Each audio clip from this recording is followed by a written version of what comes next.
ভাদ্র মাস তো আজ একদম শেষের পথে। আজ হলো ভাদ্র মাসের সংক্রান্তি, আর সেই সঙ্গে তালের সিজনও কিন্তু একেবারে শেষের দিকে। সেই কথাটাই মাথায় রেখে আজকে তাল দিয়ে একটা বিশেষ রেসিপি করে আমি আপনাদের সাথে শেয়ার করেছি।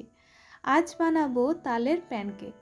তো সেই জন্য এই তাল থেকে আমি শাঁসটা প্রথমে আলাদা করে নিই। আর সেই সঙ্গে জানাই যে গুড ইভিনিং, কেমন আছেন সবাই? আশা করি সকলে খুব ভালো আছেন, সুস্থ আছেন। বন্ধন ব্লগসের আবারও একটি নতুন রেসিপিতে আপনাদের সকলকে স্বাগত। তো আমার মতন এরকম কেকের ঝুড়ি দিয়ে তালের শাঁস বের করেন, অবশ্যই কিন্তু কমেন্টে জানাবেন। আমার কাছে তাল মারার যন্ত্র নেই। গ্রামের দিকে যারা থাকেন তাদের কাছে এই যন্ত্রটা বেশি থাকে। আমার শ্বশুরবাড়িতেও দেখি আছে, আর সেটাতে তাল থেকে তার শাঁসটা বার করতে খুবই সুবিধা হয়। কিন্তু আমরা যারা শহর অঞ্চলে থাকি, অত তো সেগুলো থাকে না বা রাখাও সম্ভব হয় না। সেই জন্য গ্রেটার দিয়ে একটু দেরি হয়, সেটা একটু বেশি সময় সাপেক্ষ ব্যাপার। সেই জন্য আমি এরকমভাবে ঝুড়ি দিয়ে তালের শাঁসটা বের করে নিই। আর খুব সহজেই দেখবেন এভাবে করে কিন্তু তাল থেকে ওর শাঁসটা বেরিয়ে আসে। আর যে সুতোর মতো অংশগুলো থাকে না, সেগুলো ওই ঝুড়ির ফুটোর গায়ে আটকে যায়। তো সেই জন্য শাঁসটা একদম খুব ক্লিয়ারভাবে বেরিয়ে আসে।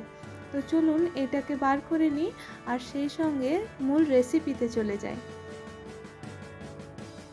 তালের এই শাঁসটা কিন্তু আমি ডাইরেক্ট একেবারে কেকের মধ্যে ইউজ করব না। আর আজকের প্যানকেক কিন্তু আমি চিনি ছাড়াই বানিয়েছি। তো কিভাবে করেছি সেটাই আপনাদের সাথে শেয়ার করি। প্রথমে এই তালের যে শাঁসটা আছে, এটাকে বেশ কিছুটা পরিমাণ আখের গুড় দিয়ে ভালোভাবে ফুটিয়ে নেব। মানে গুড়টা ভালোভাবে মেল্ট হয়ে গেলেই আমরা এটাকে বন্ধ করে দেবো। আর এই অংশটা পুরোটাই আমরা কিন্তু ভালোভাবে ঠান্ডা করে নেব। তো আমি এটাকে ভালোভাবে ফুটিয়ে নিই। আর দেখবেন ফুটিয়ে নেওয়ার সঙ্গে সঙ্গেই কিন্তু এর কালারটাও অনেকটা চেঞ্জ হয়ে যাবে। গুড়টা গলে অনেকটাই জল জল ভাব হয়ে গেছে। তো এই মিশ্রণটা আরেকটু ঘন করে নেব, আর ভালোভাবে ফুটিয়ে নিয়ে এটাকে ঠান্ডা করে নেব। তো তারপর চলুন প্যানকেকের ব্যাটারটা বানিয়ে ফেলি। আজকের প্যানকেকটা কিন্তু আমি আটা দিয়েই করেছি, আপনারা চাইলে কিন্তু এটা ময়দা দিয়েও করতে পারেন। তো প্রথমে শুকনো উপকরণগুলো আগে আটার সঙ্গে মিশিয়ে নেব। তো এর মধ্যে দিচ্ছি মৌরি, গোটা মৌরি দিয়েছি, আর সেই সঙ্গে দিচ্ছি পরিমাণ মতন লবণ। মিষ্টি জাতীয় খাবারে একটু লবণ দিলে তার স্বাদটা অনেকাংশেই বেড়ে যায়। তো এবার এর মধ্যে অল্প অল্প করে দুধ, আর সেই সঙ্গে তালের যে মিশ্রণটা আমরা তৈরি করলাম, সেই মিশ্রণটা অল্প অল্প করে মেশাতে থাকবো। একবারেই দুধটা বা তালের মিশ্রণটা কিন্তু মিশিয়ে দেবেন না। অল্প অল্প করে ধীরে ধীরে মেশাবেন, তাহলে এর মধ্যে দলা পেকে যাবে না, আর খুব স্মুথলি একটা ব্যাটার তৈরি হবে। আর ব্যাটারটা কেমন থিকনেস থাকবে সেটা আমি আপনাদেরকে দেখিয়ে দিচ্ছি। তো চলুন এটা আমি রেডি করে নিই। আর সেই সঙ্গে আপনাদেরকে সেই কথাটা আরেকবার মনে করিয়ে দিই যে ভিডিওটি ভালো লেগে থাকলে লাইক করবেন, কমেন্ট করবেন। আর চ্যানেলে যদি নতুন হয়ে থাকেন তো অবশ্যই চ্যানেলটি সাবস্ক্রাইব করে পাশের বেল বাটনটি প্রেস করে দেবেন, যাতে পরের ভিডিও নোটিফিকেশন আপনাদের কাছে সহজেই পৌঁছে যায়। তো এই যে অল্প অল্প করে তালের মিশ্রণ কিন্তু আমি এই ব্যাটারটার মধ্যে অ্যাড করব। এইটাই একটা সময় সাপেক্ষ ব্যাপার, যে একটু ধৈর্য নিয়ে এই কাজটা আপনাদেরকে করে নিতে হবে। আর এখানে আমি অল্প পরিমাণ জল অ্যাড করেছি, কারণ আজকে আমার কাছে দুধের পরিমাণ একটু কম ছিল, সেই জন্য।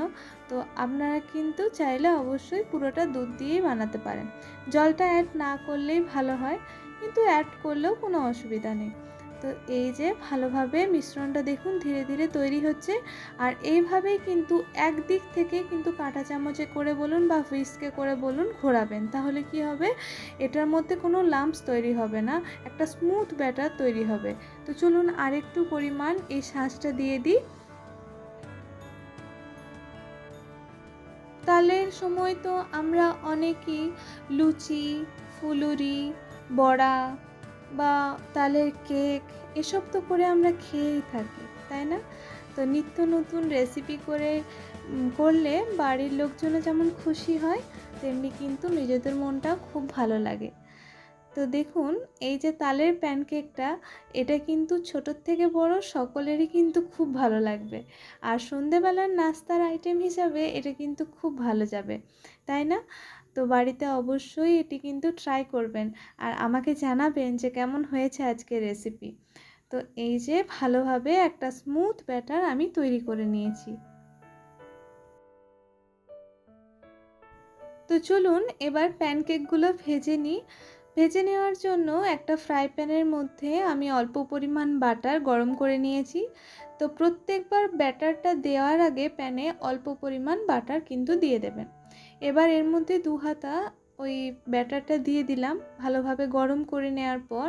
তারপর এই যে কয়েকটা কাজু দিয়ে আমি ডেকোরেট করে দিচ্ছি, আপনারা আপনাদের পছন্দ মতন ডেকোরেট করবেন।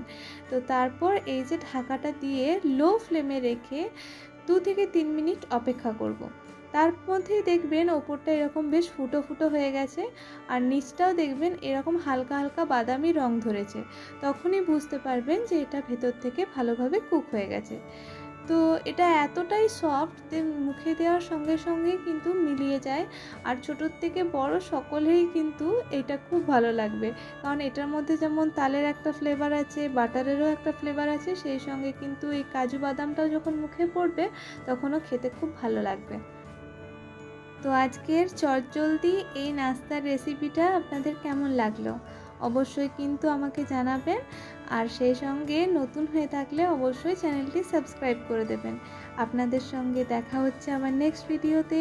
ততক্ষণ সকলে ভালো থাকুন, সুস্থ থাকুন। ধন্যবাদ।